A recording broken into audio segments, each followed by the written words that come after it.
Hi everyone, welcome to a new lecture in the series of AI using Python. In the last few lectures, we were discussing various methods in dimensionality reduction such as PCA, autoencoder, etc., which are unsupervised learning algorithms. In this lecture, we will be discussing clustering, which also comes under unsupervised learning algorithm.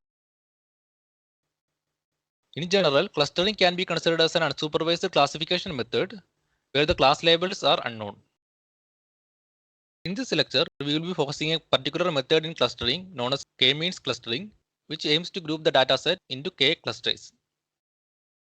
Here, the training data consists of input samples without any label information. So we will be having capital N number of observations, where each sample consists of small n number of elements. In clustering, the objective is to group each of these input samples into different classes by learning the patterns in the data. K-means clustering aims to group the input samples into k clusters, where capital K is considered as the number of clusters, which is a user-specified value. Then in k-means clustering, the main objective is to partition these n observations into capital K number of sets S, which consists of S1, S2 up to Sk, by minimizing the within cluster variances. So this results in the optimization problem for clustering as given here, where we need to find these K sets of data so that this within cluster variances will be minimum. Here, this term denotes the variance of the data points in the cluster Si, and this term denotes the number of data points in that cluster. Next, we illustrate k-means clustering using a numerical example. And in the first step, we will be importing the libraries, where we will be using the function k-means from the sklearn library to implement the clustering. The dataset used here is same as from the SVM and a decision tree example, whereas here we are using without any label information. Therefore, here we will be having only the training input data or XTR, so there will not be any YTR dataset.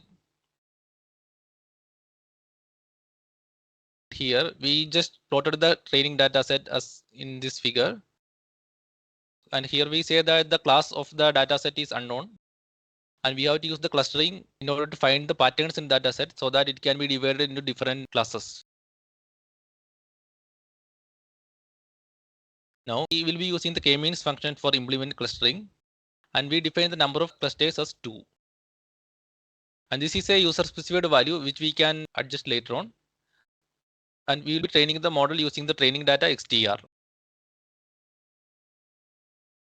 Once the model is trained, we can find the cluster centers, which are the mean values of the data points in each cluster by using this command, which gives the cluster centers as here. Now we can plot the dataset for each cluster, where we plotted the cluster 1 in yellow color and cluster 2 in blue color. Here these classes which we have obtained are slightly different from as we have seen in the SVM example. In the SVM example, we were considering all these data as class 1 and these all as class 2. And here we can again repeat this example with the 3 clusters and see how it will changes the results. And for 3 clusters, we can have the cluster centers as here. And by plotting the results, we have the clusters are like this. And here by observing this figure, we can see that the clusters might be defined using the XTR2 values. It might be the reason for dividing this into these 3 clusters.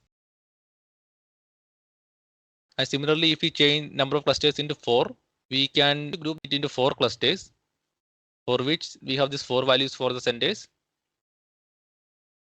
And we can plot the data, which gives 4 number of clusters. This leads to the end of this lecture. Thanks for watching.